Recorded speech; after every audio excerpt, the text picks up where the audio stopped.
বন্ধুরা আরও একটি নতুন ভিডিওতে সবাইকে স্বাগত জানাই। আজকে আমরা এই ভিডিওতে বাছাই করা কিছু গুরুত্বপূর্ণ অঙ্ক নিয়ে আলোচনা করব, যে অঙ্কগুলি তোমাদের আইসিডিএস কর্মী ও সহায়িকা নিয়োগের পরীক্ষার জন্য কিন্তু খুবই গুরুত্বপূর্ণ। বেশ কিছু বাছাই করা অঙ্ক নিয়ে আজকে আমরা আলোচনা করব, তাই অবশ্যই শুরু থেকে শেষ পর্যন্ত মনোযোগ সহকারে দেখবে। তো আর কথা না বাড়িয়ে আমরা সরাসরি ক্লাসটি শুরু করি। তো দেখো আজকের প্রথম অঙ্কটি কি রয়েছে, তিনটি ক্রমিক সংখ্যার সমষ্টি 243। সংখ্যা তিনটি কি কি?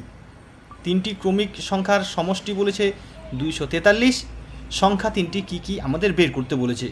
তো দেখো এখানে চারটে করে অপশন রয়েছে, তো এর মধ্যে কোন অপশনটি সঠিক হবে আমরা সমাধান করে মিলিয়ে নেব। তো দেখো এই ধরনের যদি অঙ্ক থাকে, তিনটি ক্রমিক সংখ্যার সমষ্টি দেওয়া থাকবে এবং সংখ্যা তিনটি কি কি সেটি বের করতে বলবে। তো এরকম অঙ্ক থাকলে আমরা কি করব? খুবই সহজভাবে আমরা এই অঙ্কগুলি করতে পারবো। তো দেখো যে সংখ্যাটি দেওয়া থাকবে, অর্থাৎ এখানে আমাদের কত দেওয়া রয়েছে, 243 দেওয়া রয়েছে, এই সংখ্যাটিকে আমরা কি করব, 3 দিয়ে ভাগ করব। তিনটি ক্রমিক সংখ্যার সমষ্টি 243, তিনটি সংখ্যা যেহেতু, তাই এই যে 243 সংখ্যাটি থাকবে সেটিকে আমরা 3 দিয়ে ভাগ করব। যে সংখ্যাটি দেওয়া থাকবে সেই সংখ্যাটিকে আমরা 3 দিয়ে ভাগ করব। আমাদের এখানে 243 রয়েছে, তাই এখানে 243কে আমরা 3 দিয়ে ভাগ করব। 243কে যদি 3 দিয়ে ভাগ করি, দেখো কি হবে, আমরা এটাকে কাটাকাটি করতে পারি। 3 8 24, 3 1 3, অর্থাৎ 81 হলো। আমরা যদি 243কে 3 দিয়ে ভাগ করি তাহলে 81 হবে। এবং এই যে আমাদের 81 বের হলো বন্ধুরা, এই 81 হবে পরপর যে তিনটি সংখ্যা থাকবে, তিনটি ক্রমিক সংখ্যা বলতে পরপর তিনটি সংখ্যা, ঠিক আছে?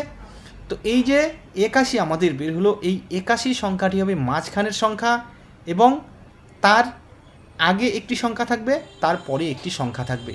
অর্থাৎ কোন অপশনে আমাদের দেখতে হবে 81 সংখ্যাটি মাঝখানে রয়েছে। তো দেখো বন্ধুরা, এখানে অপশন সিতে 81 সংখ্যাটি মাঝখানে রয়েছে, তার আগে রয়েছে 80 এবং তার পরে রয়েছে 82। তাহলে পরপর তিনটি ক্রমিক সংখ্যা হলো 80 81 82, ঠিক আছে? এবং এই তিনটি সংখ্যার যদি আমরা সমষ্টি অর্থাৎ যোগ করি তাহলে কিন্তু 243 হবে। অর্থাৎ অপশন সি হবে আমাদের সঠিক উত্তর। তিনটি ক্রমিক সংখ্যার সমষ্টি যদি 243 হয়, তাহলে সংখ্যা তিনটি হবে 80 81 এবং 82। তাহলে অপশন সি হবে এখানে সঠিক উত্তর। তাহলে এই ধরনের অঙ্ক আসলে কিন্তু আমরা খুব সহজভাবে করতে পারবো। চলো পরের অঙ্কটি কি রয়েছে দেখে নিই। এবারের অঙ্কটি দেখো, এরকম অঙ্ক কিন্তু অবশ্যই তোমাদের অঙ্গনওয়াড়ি কর্মী ও সহায়িকা নিয়োগের পরীক্ষা থাকবে। এখানে কি বলেছে, 1 থেকে 25 পর্যন্ত ক্রমিক সংখ্যাগুলির গড় কত? 1 থেকে 25 পর্যন্ত ক্রমিক সংখ্যাগুলির গড় কত? ক্রমিক সংখ্যা বলতে 1 থেকে 25, অর্থাৎ 1 2 3 4 এভাবে যে সংখ্যাগুলি রয়েছে 25 পর্যন্ত পরপর যে সংখ্যা রয়েছে 1 থেকে 25 পর্যন্ত, সেই সংখ্যাগুলির গড় কত? এখানে অপশনে দেখো কি রয়েছে, 14 12 13 13.5। তাহলে এখানে কোন অপশনটি সঠিক হবে? এই অঙ্কটিও কিন্তু খুবই সহজভাবে করা যায়। দেখো এখানে আমাদের 1 থেকে কত পর্যন্ত বলেছে, 25 পর্যন্ত, অর্থাৎ শেষের সংখ্যাটি কত রয়েছে, 25 রয়েছে। তাহলে এটাকে আমরা কি করব, দেখো শেষের সংখ্যাটিকে কিন্তু আমরা ধরে এই অঙ্কটি খুব সহজভাবে করব। তাহলে শেষে আমাদের কত রয়েছে, 25 রয়েছে। আমরা কি করব, দেখো বন্ধুরা, এই 25-এর সাথে আমরা 1 যোগ করব। সব শেষের যে সংখ্যা থাকবে তার সাথে আমরা 1 যোগ করব। তাহলে 25-এর সাথে যদি আমরা 1 যোগ করি কত হবে, 26 হবে। এই 26কে আমরা কি করব, দেখো বন্ধুরা, এই 26কে আমরা 2 দিয়ে ভাগ করব, ঠিক আছে? এই 2 দিয়ে ভাগ করলে যা আসবে তাই হবে আমাদের উত্তর। তাহলে এখানে কি হবে, 25-এর সাথে আমরা যদি 1 যোগ করি 26 হবে। এবার এই 26কে আমরা 2 দিয়ে ভাগ করব, অর্থাৎ 26কে আমরা 2 দিয়ে ভাগ করলে কি হবে, দেখো 2 দিয়ে 26কে কাটাকাটি করব, অর্থাৎ 13 2 26, তাহলে 13 হলো। অর্থাৎ এই 13 হবে আমাদের উত্তর। তাহলে 1 থেকে 25 পর্যন্ত ক্রমিক সংখ্যাগুলির গড় হলো অপশন সি 13।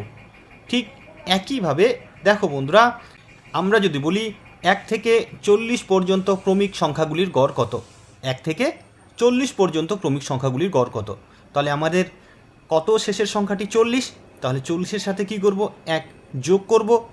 40-এর সাথে 1 যোগ করলে কত হবে, 41 হবে। এই 41কে এবার আমরা 2 দিয়ে ভাগ করব। তো দেখো তাহলে 41 বাই এখানে 2 হলো। এটাকে আমরা কিন্তু ভাগ করলে কত হবে, ভাগ করলে হবে আমাদের 20.5, ঠিক আছে? তাহলে 20.5 হবে 1 থেকে 40 পর্যন্ত ক্রমিক সংখ্যাগুলির গড়। তাহলে এভাবে খুব সহজেই কিন্তু আমরা এই ধরনের অঙ্ক আসলে করতে পারবো। চলো পরের অঙ্কটি কী রয়েছে দেখে নিই।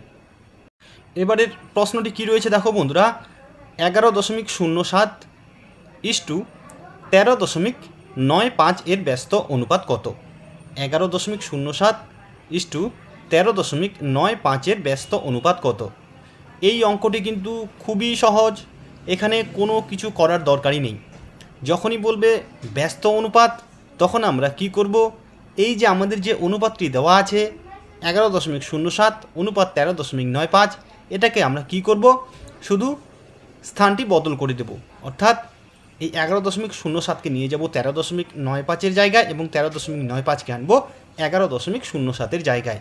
অর্থাৎ আমাদের 11.07 অনুপাত 13.95-এর ব্যস্ত অনুপাত হবে 13.95 অনুপাত 11.07।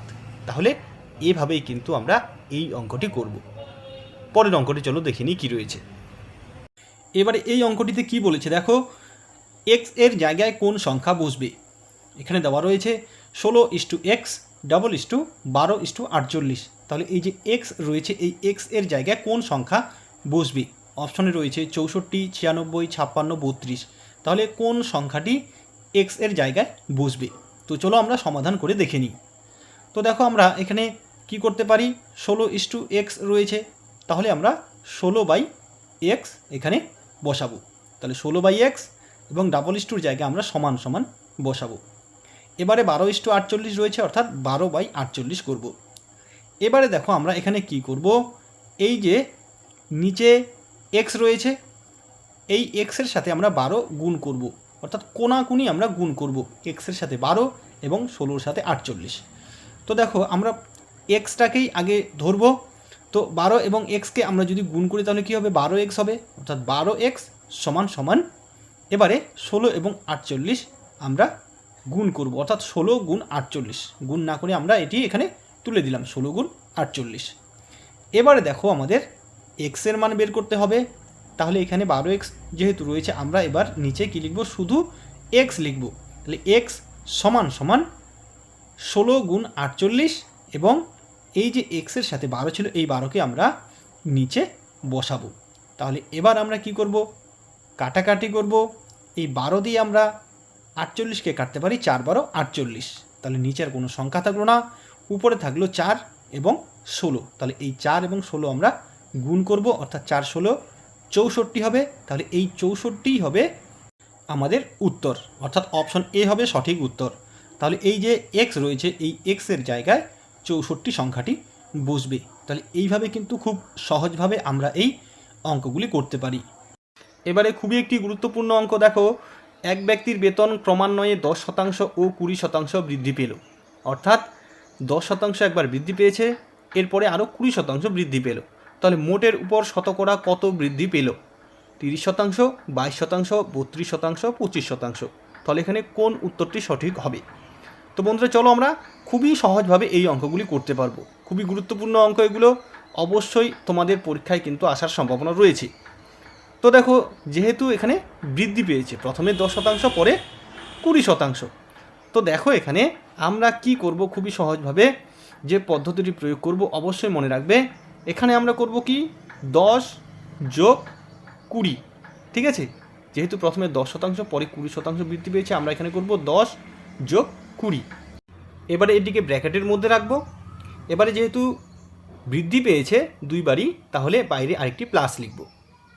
এবারে আমরা কি করব দেখো, এখানে 10 গুণ 20/100 করব। ঠিক আছে, এটিকে আমরা ব্র্যাকেটের ভিতরে রাখব। তাহলে যখন পরপর দুইবার বৃদ্ধি পাবে তখন কিন্তু আমরা এই পদ্ধতি প্রয়োগ করব।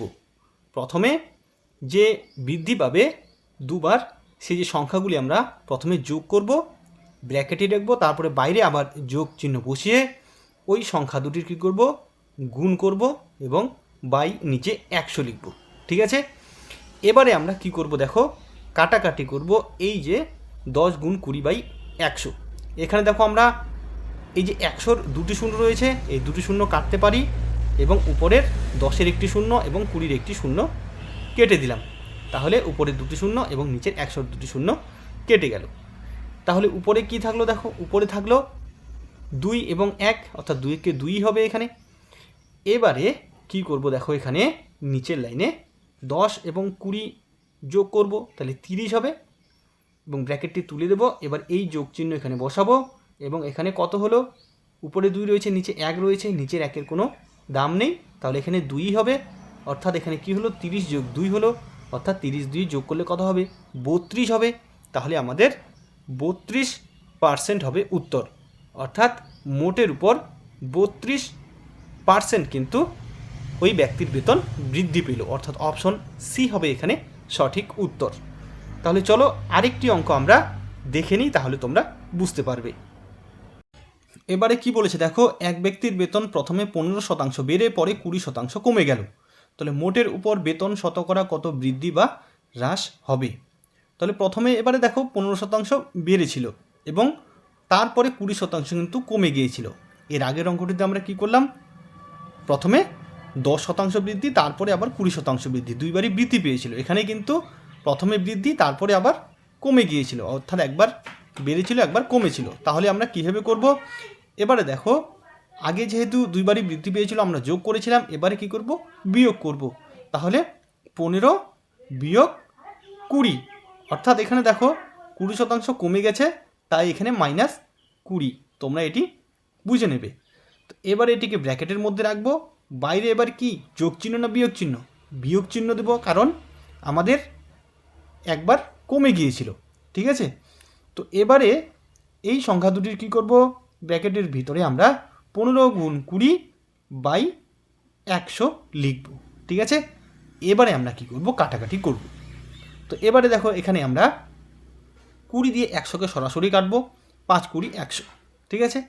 এবার এই 5 দিয়ে আবার 15কে কাটবো, 5 3 15, তাহলে নিচে আর কোনো সংখ্যা থাকলো না, উপরে এখানে 3 থাকলো। এবারে নিচের লাইনে কি করব দেখো, এখানে আমরা কি করব, 15 বিয়োগ 20 রয়েছে, অর্থাৎ ছোট থেকে বড় বিয়োগ যায় না, বড়টির সামনে বিয়োগ রয়েছে। তো এখানে কি করব, আমরা 20 থেকেই 15 বিয়োগ করব, 20 থেকে 15 বিয়োগ করলে 5 হবে, কিন্তু বড় সংখ্যাটির আগে বিয়োগ চিহ্ন রয়েছে, তাই এখানে আমি বিয়োগ 5 বসাবো। এবারে এই বিয়োগটি আমরা এখানে বসাবো। এবারে এখানে কত ছিল, 3 ছিল, এই 3কে আমরা এখানে বসাবো, তাহলে কত হলো, বিয়োগ 5 বিয়োগ 3, তাহলে দুটির সামনে বিয়োগ বিয়োগ আছে, তাহলে এখানে আমরা কি করব, সংখ্যা দুটির কি করব, যোগ করব। 5 3 কত, 8 হবে, কিন্তু আমাদের এখানে বিয়োগ 8 হবে, ঠিক আছে। দুটি সংখ্যারই যখন সামনে বিয়োগ থাকবে, এরকম অঙ্ক আগেও করেছি, আমরা সংখ্যা দুটি যোগ করব, কিন্তু আমরা চিহ্নটি বিয়োগ রাখবো, ঠিক আছে। তাহলে বিয়োগ 8, অর্থাৎ এখানে আমাদের ঋণাত্মক সংখ্যা রয়েছে, অর্থাৎ এখানে আমাদের বেতন কিন্তু হ্রাস পেয়েছে। তাহলে মোটের উপর বেতন আমাদের 8% হ্রাস পেয়েছে, তাহলে অপশন সি হবে সঠিক উত্তর। পরের অঙ্কটি চলো দেখে নিই কী রয়েছে। এবারে দেখো এখানে কি বলেছে, এক ব্যক্তির বেতন প্রথমে 20% বেড়ে পরে 20% কমে গেল, মোটের উপর বেতন শতকরা কত বৃদ্ধি বা হ্রাস হবে। তাহলে এখানে দেখো বন্ধুরা, প্রথমে 20% বেড়েছে, তারপরে 20% কমে গেছে, অর্থাৎ এখানে দেখো সংখ্যা দুটি কিন্তু একই রয়েছে। এই সংখ্যা দুটি যখন একই থাকবে আমরা খুবই সহজভাবে কিন্তু করতে পারবো। এখানে দেখো আমরা কি করব, যেহেতু দুটি সংখ্যায় একই রয়েছে, এখানে আমরা 20 গুণ 20/100 লিখব। এবারে এখানে কাটাকাটি করে দেবো, তাহলে কিন্তু উত্তর বেরিয়ে যাবে। তো দেখো এখানে আমরা এই যে 100-র দুটি শূন্য কেটে দেব এবং এখানে এই 20-র একটি শূন্য এবং এই 20-র একটি শূন্য, অর্থাৎ এখানে উপরের দুটি শূন্য এবং নিচে এখানে 100-র দুটি শূন্য কেটে দিলাম। তাহলে কি নিচে শুধু 1 থাকলো, নিচের 1-এর কোনো দাম নেই, তাহলে উপরে কি থাকলো, এখানে 2 এবং এখানে 2, অর্থাৎ এই 2 এবং 2 গুণ করব, তাহলে 2 দুগুণে কত হবে, 4 হবে। অর্থাৎ আমাদের এই 4% বেতন কিন্তু হ্রাস পাবে না বৃদ্ধি পাবে। এখানে মনে রাখবে বন্ধুরা, যখন সংখ্যা দুটি একই থাকবে এবং একটি বেড়ে যাবে এবং একটি কমে যাবে, অর্থাৎ একবার বেড়ে যাবে একবার কমে যাবে, তখন কিন্তু আমাদের এখানে উত্তরে হ্রাস পাবে, অর্থাৎ এখানে আমাদের 4% বেতন হ্রাস পাবে। অপশন বি হবে এখানে সঠিক উত্তর। এবং এখানে মনে রাখবে বন্ধুরা, যদি আমাদের এখানে বলা থাকতো যে এক ব্যক্তির বেতন প্রথমে 20% বাড়লো এবং পরে আরও 20% বেড়ে গেল, অর্থাৎ দুইবারই বৃদ্ধি পেল 20% করে, তাহলে আমাদের মোটের উপর বেতন শতকরা কত বৃদ্ধি পাবে বা হ্রাস পাবে। তাহলে আমরা কি করতাম, একইভাবে এই পদ্ধতির মাধ্যমেই এই অঙ্কটি করতাম, অর্থাৎ 4%ই কিন্তু আমাদের উত্তর বের হতো এবং এক্ষেত্রে কিন্তু আমাদের বেতন শতকরা 4% বৃদ্ধি পেত। এবং এখানে যেহেতু আমাদের একবার বৃদ্ধি পেয়েছে একবার কমে গিয়েছে, তাই এখানে কিন্তু আমাদের বেতন হ্রাস পাবে। তাহলে বন্ধুরা, আজকে আমরা অঙ্কের খুবই একটি গুরুত্বপূর্ণ ক্লাস করলাম। আশা করি তোমরা অঙ্কগুলি খুব সহজে বুঝতে পেরেছো। এরকম অঙ্কই কিন্তু তোমাদের আসবে, তাই ভিডিওটি তোমাদের উপকারে আসবে আশা করি। তাহলে আজকে বন্ধুরা এ পর্যন্তই, দেখা হবে নেক্সট ভিডিওতে।